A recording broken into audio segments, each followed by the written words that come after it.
Welcome to Build Out with Jim Kunkel, your go-to broadcast for learning more about business in the real world. Your host, Jim Kunkel, who is an accomplished professional in business development, sales, and marketing, and is a technical content creator along with being a rising influencer on LinkedIn. On Build Out, you'll get the latest information and knowledge from subject matter experts from across the globe. Okay, let's get this Build Out broadcast started. And here's your host, Jim Kunkel. Welcome to Build Out. I'm Jim Kunkel. Today's conversation is about motivators that will energize your career. And when you think about motivators, they're not going to be titles. They're going to be ways that you describe exactly what you do and the passion you put into that description. Joining me today is Oleg. Oleg, welcome. Thank you. Thank you for having me on, and quite the intro. I'm impressed. Having been part of so many different live streams by now, I always get amazed by the variations that people choose to create for the first 30 seconds to a minute to 2 minutes. And yours is definitely one of the ones that continues to stand out. I greatly appreciate that. And if you want any tips or anything like that, let me know. I can help you out. Of course. So Oleg, where are you coming from today? I'm in Ghana right now. I've been in Ghana for the past closer to a month, actually, now that I think about it.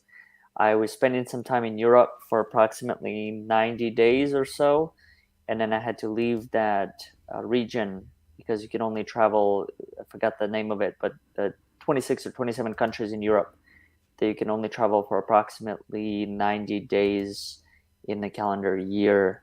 I think it's in a calendar year, and then you have to wait 90 days and then you can re-enter. So I'm in Africa right now, and it's quite the experience. It is nothing at all what I pictured it to be. So I've always wanted to challenge my own myths and limitations about what I believed Africa to be. And I figured what better way to do it rather than book a flight there and see what happens. Yeah, and before we go into your background and you talk a little bit about the mission that you do globally, I want to let everyone know that if you go after the broadcast, of course, go to Oleg's LinkedIn profile, go to the About section, and read about his life story. His life story is so inspirational. And we were talking before the broadcast, and I said that, there are things that happen in my life. I say, man, that's bad. This is terrible. But when I read your life story, it's so inspirational and it's so motivational. And feel free to talk a little bit about your background, your life story. And then also, too, if you could talk about what your mission is, what you do globally for people. I appreciate you saying that. One thing that I mentioned to you, or you and I spoke about prior to hitting the record button here, is I don't believe we control the hand that we are dealt to begin with. I think if anything, what we can control, in my opinion, is what we choose to do with that hand moving forward. For me, that hand included being born into a family or into a household in Russia, in a very small town called Chubarkul, for any of the Russian speakers who are joining in right now. It's in the direction of Kazakhstan. And I was born to a very difficult set of circumstances. My mom was an alcoholic. My dad, the story is that he was in prison at the time of my birth. And so my sister, who was 18 years older and still is, actually ended up becoming my legal guardian from that point on. The whole reason why I mention all of that is because in the recent years, I've genuinely become interested in not where I was, but where I'm going with it. And when you mention this question of why do you do what you do, or what is that why to begin with, for me, it's rather simple. And that is to be able to create these spaces where people can better understand themselves, people can find their own meaning and their own purpose in life. And I think more importantly, create a space for people to be appreciated for who they are and the gifts and the talents that they have today. See, for many years, I didn't appreciate myself. I didn't appreciate my story. I didn't appreciate the things that I went through. One of the reasons why I don't believe I did that is because I don't think I had a space to appreciate those things. I went from day to day thinking that, hey, I went through the challenging circumstances yesterday. I'm going to face whatever obstacles are ahead of me today. And that was the mode that I operated in. Very rarely did I take a step back and actually acknowledge how far I have come. So I've developed this mission for myself and other people to appreciate how far they have come to this point, to help them recognize their own skills, their own abilities, And that's one of the first motivators that I actually wanted to discuss with you. And I'll be curious to hear what your perspectives are as well as Heidi and Eleni, I Eleni, believe. yes. Eleni. And the first one that I wanted to really touch upon is this whole concept of why. Hmm. Why do you do what you do? I know it's probably by now, especially in the US, it might be an overused topic. But what I realized is that when the going gets tough, and for me it has many times, even after I started the business and after I've been able to build up some of these resources, I've realized that there are still bumps and bruises along the way at every single chapter of that journey. And for me, understanding that why and continuing to remind myself, especially on the days where I don't want to get up and do what I do, of why am I doing this, has been one of the anchors. It's been one of the pillars that I always fall back on. So when I think about motivators that are quote unquote energizing my career, and that is understanding what is my why. Why do I do what I do? Why do I wake up in the morning and choose to put myself out there in order to create an opportunity for someone else to put themselves out there, to see themselves through the experiences that I've been through? And I know that for me, it's been a huge anchor, like I mentioned to you earlier. I'm curious for you as well. Has that been a similar journey when you think about your own journey? It What has. role has why played in your life? Yeah, so we were talked earlier. You're dealt Mm, a hand of cards, and you have to play that hand. And so, for my life, it's always been a focus on family, focus on career development. And I'm very happy with what I do. As a broadcaster, I'm extremely happy with doing broadcast.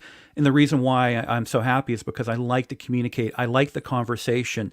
And think about, if I did not do this, you and I probably mm, would have never crossed paths. We would mm, never have an opportunity. And one other thing too, I'll point out to everyone, and after the stream, to have everyone check out it, and I actually have the link that I did post into the comments, is that Oleg had done a TED Talk, and that conversation you had with the TED Talk was something that was even more motivational for me to listen to. And mm, so I really think there's a lot of power, and you have to find happiness in what you do. And whatever you mm. do, you have to really develop motivators. And I think your message and what you do working with people really has helped a lot of people. You have a webcast, Mm. and you want to talk a little bit about that as well, about how that works as well? So there are a couple of them that we do, and it's funny that you actually had mentioned a similar remark prior to us starting this. One of the things that I do is called the podcast Overcoming Odds, and Hmm. then that's a space for where people can discuss the different challenges that they've been through in life, and more importantly, highlight the ways that they've been able to overcome some of those obstacles. On Thursday, Scott Mason and I host a show called Just a Squirrel Looking for a Nut, trying to get out of this rut. So both have very similar topics or very similar themes when it comes to creating a space for other people to be able to identify ways to get through whatever challenges that they might be. But there's something that you mentioned that I wanted to touch upon as well, and Hmm. that's from this concept of why, and especially finding the things that make you happy. For me, for many portions of my life, and I don't know if anyone else listening to this can relate, I was looking for happiness in the wrong places. I was looking for happiness in the places of the latest car, or what would it be like when I have this beautiful house and plenty of money and all these things. And don't get me wrong, I think each and every single one of those things plays a role. I think each and every single one of those things can be a resource if built from that particular perspective. But I didn't build it from that. I was looking at the people who had those things, and I was thinking that once I had them, then I'll be able to find my own happiness. What I realized after a while is that I believe happiness is a choice.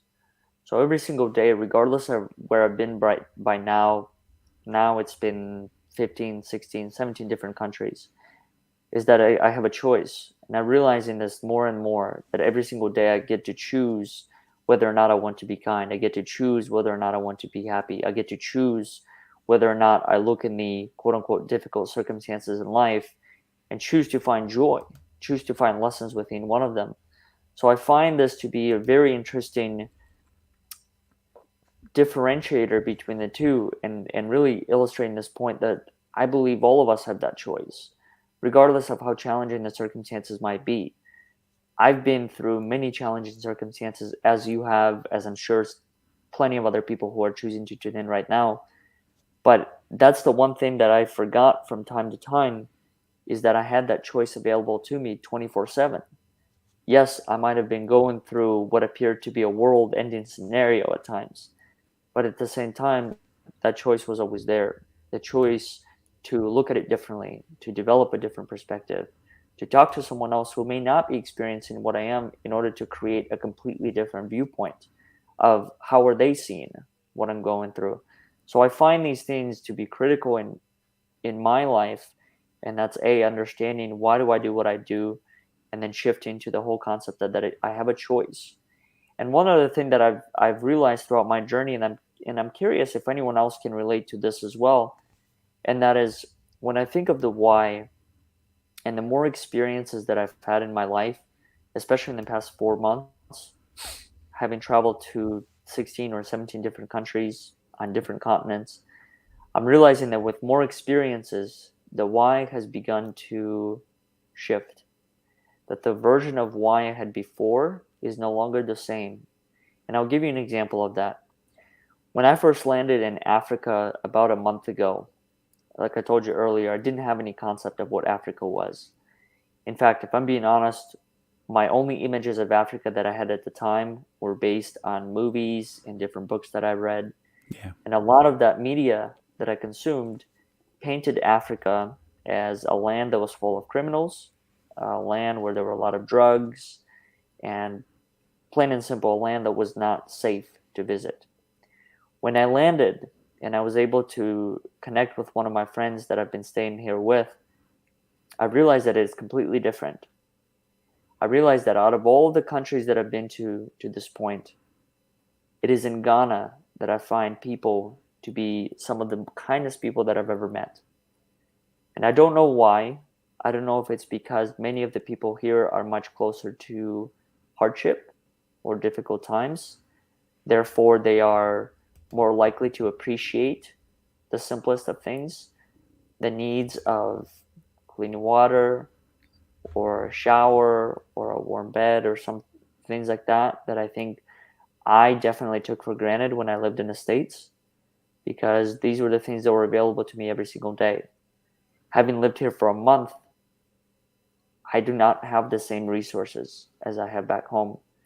So when I think about this, and the whole reason why I mention this is I find it important for me to constantly challenge my own limitations, constantly understand that there's always going to be limited beliefs, but I think in operating from that why, continuing to reaffirm myself that I have a choice that's available to me, and even though that why is, I think, meant to evolve from the version that I might have started 5 or 6 years ago to the version that it is today, I think all of that is okay. I think, in fact, it's all part of the journey. Yeah, I'll draw back to where you talk about life experience. I'm going to be 56 in May. And so, my professional career has been in sales, marketing, and business development.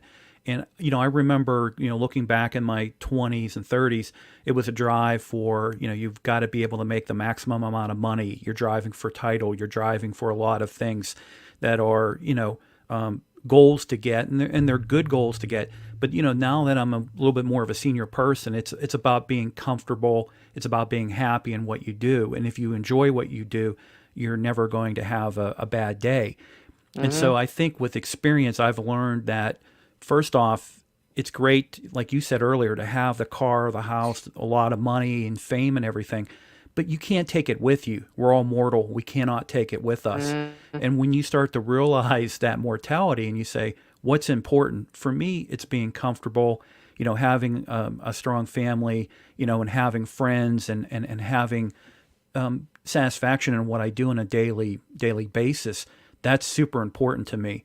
And, I know that a lot of people on this that are watching us right now and watching on replay probably have this similar type of belief. The irony of what our conversation that we're having is that yesterday I participated with Eleni Anastos on her Finding Purpose broadcast, and we kind of talked about some of these topics, And I related a lot of my background, but also too for me, it's not about really having all the material. It's about really having satisfaction, Mm-hmm. happiness, and then also really enjoying what I do. And when it comes to motivators, what would you recommend to people? How do they find their happy place in their career? What are some of the things they should do or questions they should ask themselves? I think at the end of the day, what I'm choosing to believe in, just based on my own personal experience, is I believe that everyone knows what the right thing is, and everyone knows what that happy thing is. Hmm. I think one of the reasons why I didn't choose to pursue the happy place, so to speak, for many years is because the society around me was structured completely differently. It Hmm. didn't want me to, for example, even if you think about this whole concept of entrepreneurship, right? Not many people choose to be entrepreneurs. And I think one of the reasons why is because the ecosystems or the resources are not there all the time. Or you hear stories about how 9 out of 10 or however many different companies, quote unquote, fail when they start off. I think it was Nelson Mandela who had said something along the lines of he either wins or he learns. Hmm. Failure is not really a word in his vocabulary, and I find that to be such an important concept because for many years I did believe in failure. I did believe that, well, what if I do this, but what if I fail? And what I realized was, and I'm sure there's science behind all of this, was that the more that I chose to focus on the failure aspect of it all, the more it actually manifested.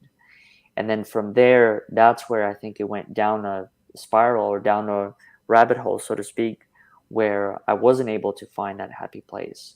And I was constantly looking at myself, man, I'm constantly failing at these things. I will never get to X, Y, and Z point in life. And for me, I think what shifted was my own thinking around this whole concept of failure to begin with. I started to look at failure as an opportunity to learn. Hmm. So what that I might not have achieved something like the way that I wanted to? What did I learn to get to this point? So for me, how I find this quote unquote happy place or what makes me happy from a day-to-day basis is I love to learn.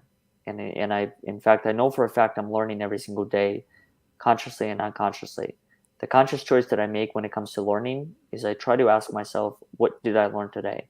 When I experience a difficult set of circumstances, the question I focus on there it is, what is it helping me see differently? What am I learning from the difficult set of circumstances? So what that I'm not able to pay a bill?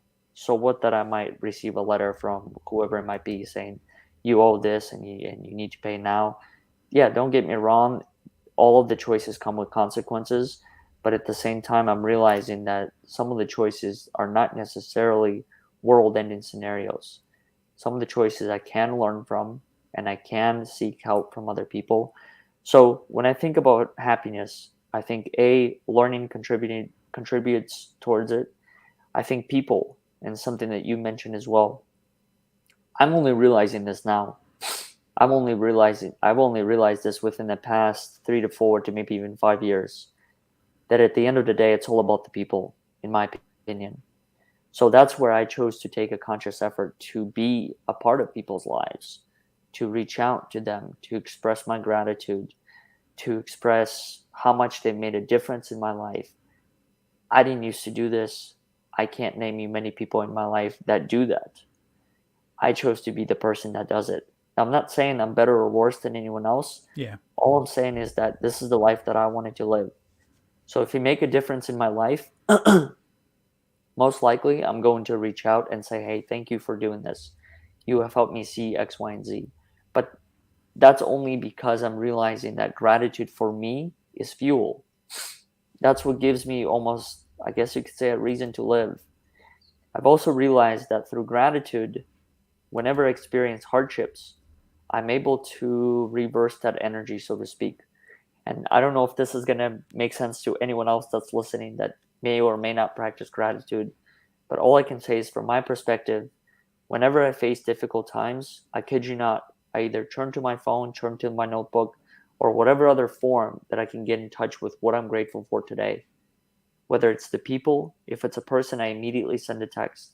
I immediately send some sort of message. I pick up the phone and call and express why I'm grateful for them. If it's for myself, I'll pull out that notebook and I'll write all the different things. I don't know how it works, and I'm not going to claim to know how it works, but I know that it does. So gratitude adds to that fuel, understanding that I have a choice. Every single day I get to wake up and I tell myself that today is a day where I can choose to be kind to other people. Today is a day where I can choose to look for joy in the hardest of circumstances. So I do believe that I believe all of us have that power within us. I think for one reason or another, it may be forgotten or it doesn't get the attention that it deserves. But I always believe that that thing is there at every single moment. Yeah, gratitude is something that the whole world needs to focus on in this Mm, particular moment in time. And I've always been a golden rule person, do unto others as you want them to do unto you. And mm-hmm, it's so important to your point. If you're journaling your day, write down the things that you appreciate, the things that you are grateful for. There are going to be days that are going to be bad days. And it might be good mm-hmm, to go back and look and humble yourself and say, hey, there are people that have bad situations going on, and I can overcome this. I can process this. I can deal with it versus surrendering it to it.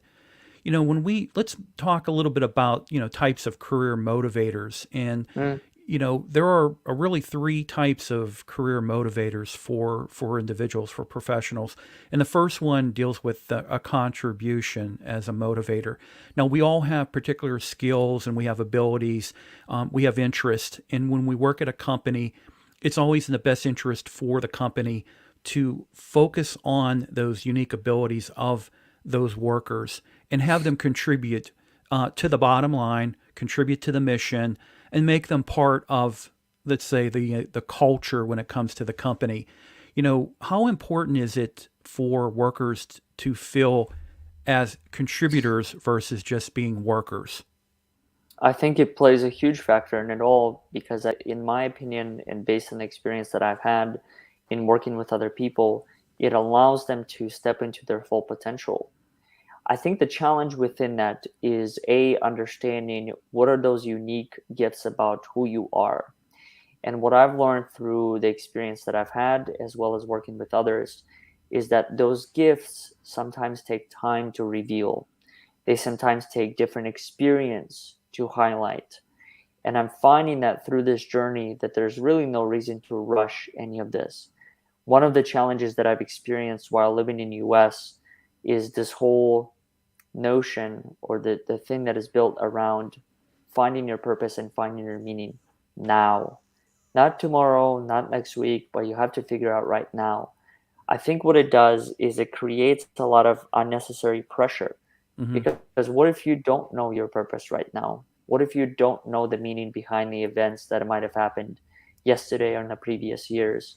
So, going back to the uniqueness, I do believe that each and every single one of us is unique in our own way. I think the challenge becomes is how do you find the things that you are you that things that make you unique, and do you give yourself the time to actually process those things, or does your environment not allow that? So going back to your question, I think it plays a huge role in developing companies that live for as long as possible, because then people are able to actually reach whatever potential that they have. One of the biggest things that I try and do as a business owner and working with other people is I first try and understand what are their dreams. Because I know for a fact that when people work with me, that this project that they're choosing to engage with for the current time is most likely not something that they're going to continue with for the rest of their lives. And let's face it, that's probably the reality for most of us, right? Hmm. It's either a way to pay the bills, it's either a way to develop a sense of purpose for the time being, but there's always going to be the next thing. And I'm finding that in asking a lot of the people that I work with, what are your dreams? And how can I become a part of your dreams? How can I help you get to wherever it is that you're wanting to get to? How can this project, how can this company, how can this mission help you get to that point? I find those to be important questions to ask because I understand the reality of the matter. that once people get closer to understanding that, they may not work for the cause that they're a part of right now. So Hmm. why not become a part of their team, right? Why not help them build their dream as they're helping you build your dream? And then from there, I believe it's a win-win scenario, because then you're getting a better understanding of the path that you have to take, as well as I'm getting a better understanding of it.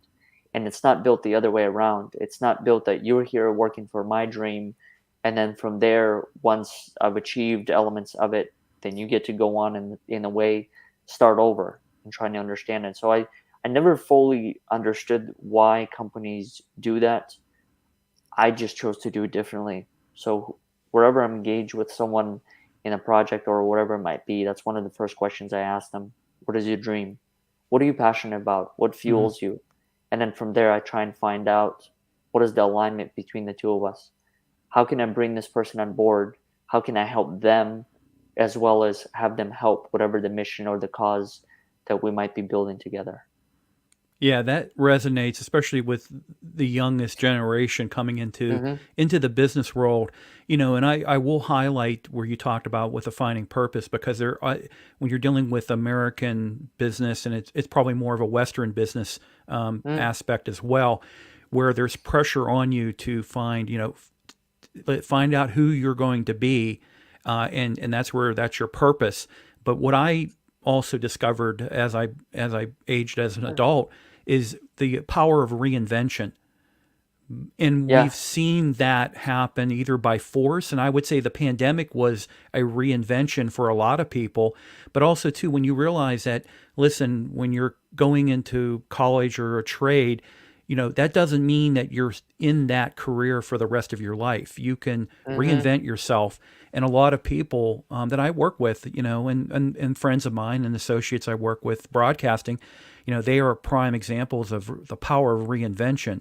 So for the youngest generation that's out there in the business world, when it comes to the contribution, they want to contribute. They want to be part of that success story. They also want to be part of that decision process. And we have to find a way to incorporate that passion and to be able to, I don't want to say exploit it, but we want to channel it and use it to grow our companies, no matter if you work for a corporation, a nonprofit organization, or if you're a sole proprietor or a partnership and you're doing your own entrepreneurial activity. Mm-hmm. The next thing I wanted to cover with you is related to work environment motivators. Currently, a lot of businesses globally are work from home, remote working. What are some of in your experience, what are some of the work motivators that resonate very well with professionals and with workers? Well, one thing that I'm realizing or learning through this is a routine plays a big role. Hmm. Now, there's something a friend of mine, Steve Gamlin, had mentioned this, which really spoke to me, and that's it. I think for quite some time, I remember I would go to these events, and Steve mentioned the same exact thing when he would go to them, and a lot of people would tell those in the audience that, hey, you have to wake up early and you have to start your day at X hour and you have to go through at ABC by the time it's 7 or 8 o'clock in the morning. The only problem within that is not everyone is an early bird, right? Some people work at their highest potential at 2 or 3 a.m. in the morning or at night. So what I find within all of this is I think what contributes to an environment is a routine. So understanding when do you work best, when are you most productive, and then from there, within that routine, one of the things that I'm constantly working on is how do I minimize the distractions? How do I minimize the quote unquote snack breaks that I have to take in between, right? Working for 1 to 2 hours, and then from there, all of a sudden, I get up and I take an unnecessary snack break, even though I just had full meal, breakfast, lunch, or dinner. So those are the things that I'm acknowledging about myself, is that I'm not perfect. I have distractions that I'm constantly dealing with. There are moments where I think procrastination also becomes a role. I've definitely gotten better at it by choosing to recognize those things, because I don't believe you can solve a problem unless you can recognize what that problem is to begin with. Hmm. So understanding my own routine, understanding that There were times when I would try to get up at 4 a.m. in the morning and start my day. And I kid you not, it lasted maybe a week. And from that point on, I realized that I'm just not the type of person. I'm not the type of person who gets up at 4, goes to the gym, and does all these other things. I'm the type of person who might get up at 6 or 7 and still be able to go through my routine. So within that routine, I think it's identifying the things that bring you fuel for the day. For me, it's things like journal, gratitude that I mentioned you earlier, Hmm. being able to get my heart rate up, so exercise. And then from there, I try and carry that energy throughout that day. Now, once again, everyone's going to have their own routine. Everyone's going to have their own waking point. So for some people, it might be 4 a.m., 7 a.m., 1 p.m., whatever it might be. But to be honest with you, yeah, exactly. I think that's the whole point. I think that's the whole point of this show as well, as to be transparent as possible. I'm not perfect. I fall on my butt many more times and will continue to do so. But I think the most important part of it all is I'll continue to learn and understanding that each one of us is built differently, going back to the earlier point that we made. And that's, we're all unique. You might work well at a whatever hour of the day, and I may not. And what I find important within that is there's no reason for me to compare myself to you. There's no reason for me to say, man, I can't believe I didn't do this at 7 and Jim did do that at 7. You have a different routine. Your body's literally built differently. You have a completely different level of chemistry. So understanding what gives you energy and what hour of the day, those are the things that I choose to rely on. Yeah, a couple actually last year did for Halloween we did a workplace horror special for Mm-hmm. Halloween, and one of the stories was talking about an IT company where they were more of a model where they did we're going to take a break and we're going to play a game. Mm-hmm. We're going to do this, and they had snacks and things like that, and they had a corporate entity take them over, and they wanted to change the work culture to being more, let's say, in line to what a stuffy type, I would call it a stuffy type of business. And all of a sudden now we're not going to take these breaks. We're not going to do these things. And it got into a point of almost like a micromanagement, and it crushed the culture, and it actually drove people away. So when we look at your point, when people have different work styles and, again, the skills and abilities, that the work culture is going to be important to, it reflects exactly what type of professionals that make up your company. You want to try to flex it that way. The other thing too is, depending on what industry, if you're in an oil gas industry, or if you're in Mm-hmm. banking, or if you're in IT, or like a Google or something, you're going to do things a lot different. It's not going to be the same consistent thing.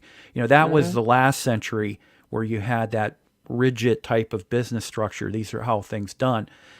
And that goes into the last type of I'm sorry, career motivator, which is working with the lifestyle.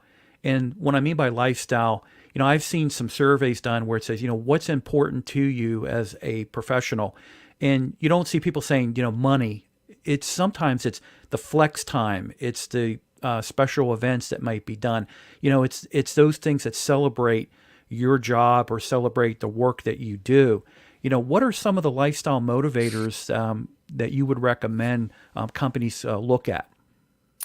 Well, first thing that I would like to mention is, just in my opinion, I don't believe there is a thing called work-life balance. I think Okay. what there is just life. Because, and the only reason why I believe that is because as soon as, let's say, 5 p.m. hits, it doesn't mean that the person stops thinking about their job. Or True. as soon as 9 a.m. hits, it doesn't mean that the person stops thinking about what they have to do on that job. I think it's constantly the same exact process, and that's life. So when I think about those things, one of the things that I have found throughout my own journey is, the people. People make a difference. The people that you choose to work with, the people that you choose to associate. And I think there's a variety of reasons for that. I think one of the reasons that I've found, or why it's important for me to work with people that are in alignment when it comes to having a similar sense of mission or vision, or even the desire to contribute to other people's lives, is because in the way we continue to use each other as inspiration to one another. As you and I mentioned at the beginning of this broadcast, there are going to be days when nothing seems to be going according to the plan. There are going to be days when I may not want to get out of bed and do what I do today. Plain and simple. There are going to be days like that. There have been days like that, and there will continue to be days like that. And I think there is a reason for days like that. I think those days for me are a great opportunity to take a step back and reflect. Am I doing things that are in alignment with my why and why I chose this path to begin with? Mm-hmm. So on those dark days, that's what I choose to do. The people component that I wanted to mention and why I believe people or all of us can be an inspiration to one another is because all of us are processing this life through a completely different lens, right? Yes, it might be the same Wednesday, it might be the same hour of the day, but you're seeing life through a completely different lens than I'm seeing life. So I might be experiencing whatever set of circumstances that are pulling my energy down and that are making me think that the world is against me. You might have had a win. You might have just closed the biggest deal. You might have just had an opportunity to impact someone else's life, to put a smile on someone else's face. And so therefore you're operating in a completely different frequency. And that's where I believe all of us can be an inspiration to each other because of the simple fact that we're all seeing life through a completely different lens. So what would I recommend is I would say first things first is really trying to understand who are the people that you're working with, plain and simple, and what motivates them. Why are they there with you? Why are they sharing the same cubicle, the same office space, whether it's in person or virtual? Mm-hmm. And then from there, try and understand what can you build together. I think the whole concept of contributing to other people's lives and service, at the end of the day, those are the things that continue to guide me. That's why I believe I was dealt the hand that I had to do, that I was dealt at the very beginning, is to be able to contribute to other people's lives in this particular way. Now, it has taken me 8 to 10 years to actually understand or to assign meaning to the hardships that I've been through. But then at the same time, who's to say that there's a timeline, right? Who's to say that you have had to figure out all the hardships in your life in this given moment or today? Why can't it take a week? Why can't it take 8 to 10 years like it did for me? So people for me are the biggest resources, I believe, because at the end of the day, regardless of what the product might be, I always choose to remind myself that it is the people that created it. Therefore, people are the ones that are the biggest resource behind it all. So those are the things that continue to motivate me, is working with great people who are in alignment with what I'm trying to accomplish in life and hoping to do in the future. And then also people are the ones that give me the opportunity to be a part of their dreams and aspirations moving forward. That's great. And to kind of tie down our conversation that we've had today, Mm-hmm. when you're looking at re-energizing your professional career, there are roughly about three steps that you really want to focus on. And the first is categorizing your regular activities. You had mentioned earlier that we have a lot of repetition that goes on in our professional career. Those are things to jot down and to really lay that out there so that you have a full appreciation of what you do on a daily basis. And it gives you also an opportunity to reflect of, maybe there are other areas that you could change or you could add or you could eliminate as well. Maybe there's some routine things that can be eliminated. The second step is to reallocate your time and focus. And as you mentioned earlier, we really want to move ourselves from a 9 to 5 mindset that, listen, if you're a professional, there are going to be opportunities that you're going to work, late at night, early in the morning, during the day, but you're also going to interject some time outs and some ways to kind of, focus on yourself a little bit as well. That's important to do, to take those breaks and take those times out. And then the third thing I would throw out there, and it's something that's important for me, is that reinvention is a valid reset option. So, and we've seen that recently with the Great Resign, and where a lot of people are resetting themselves. They're going through that process of reinvention where, they've worked in a career and they're like, what, I really don't enjoy what I do, and I would enjoy doing this. And they're pursuing that. We're in a great time of change right now. And typically, global events like we've just experienced in our experience right now, they bring that change to us.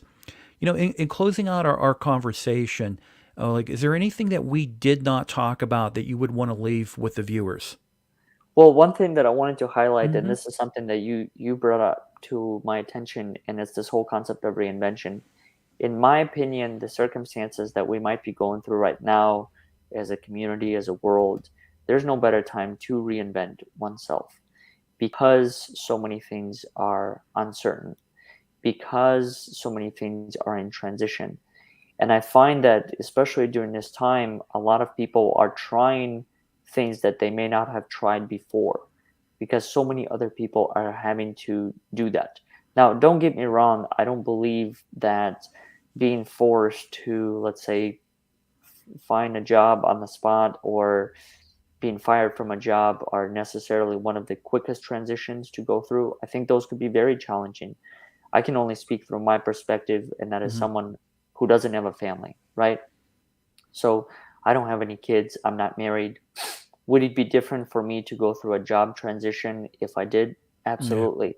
So I applaud anyone and everyone who's trying to make that happen and make it possible in their lives.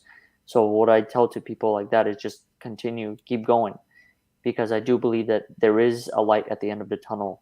I don't know when that light comes, but I do believe that it comes someday in some form or shape. So reinvention, I don't think it's necessarily something that takes place at one phase. I think it probably is happening every single day if we're being honest about it. Mm-hmm. We're constantly reinventing ourselves, even with the routines, right? The way you woke up today, the way you got out of bed is probably slightly different than the way that you did yesterday, and the day before, and the week before, and the months before. And I'm finding this whole concept to be a fascinating topic and something that I'm trying to embrace more and more. The fact that I'm reinventing myself every single day, and that's okay. The things that knew yesterday may not be the same things that I know today, and that's fine. That's the whole point of learning. That's the whole point of being able to shift perspectives. What I knew about different ways that I've dealt with my own personal adversities 5 years ago are probably completely different perspectives than what I know today. And that's okay. So I think the truth is meant to evolve. I think you're meant to reinvent yourself. And I think the whole concept of change is always there. And the most important thing that I'll share from my perspective when it comes to change, what I realized to this point, is that I think there's a choice that you can make. And that is, do you want change to happen to you, or do you want to be a part of it? Do you want to be an active participant of change and actually have some choice in the direction that your life is heading in? Excellent. Oleg, I had put into the comments in on LinkedIn Mm-hmm. the website for Overcoming Odds, and also to a link to your TED Talk. And I recommend everyone to check out the site and also watch the TED Talk after the broadcast ends. Is there any other ways that people can get in contact with you? Social media, other Primarily platforms? LinkedIn, that would be the best way that people can get in contact with me, just like you and I did. Facebook is another avenue. Instagram, those are more professional profiles, overcoming odds. So those are the best ways. But I would say if you want to connect with me on a personal level, LinkedIn is the best way to do it. And then outside of that, Facebook or some of these other avenues. I highly encourage everyone to connect with Oleg, and also, like I say, check out the links regarding the TED Talk, also the Overcoming Odds website. For next week's broadcast, it's going to be a special broadcast. Next Wednesday is actually Groundhog Day. Mm. And we get to discover if we're going to have 6 more weeks of winter, or we're 6 weeks away from spring. And what we're going to talk about, I'm going to actually have a group of broadcasters on with me. It's going to be a panel discussion. We're taking the movie from 1993, Groundhog Day with Bill Murray, and we're going to break it down and how it works in relation to business, and talk Mm. about how it impacts business, and how the movie, really kind of works in conjunction with the business environment that we all find ourselves in. So I'm looking forward to next Wednesday's live broadcast.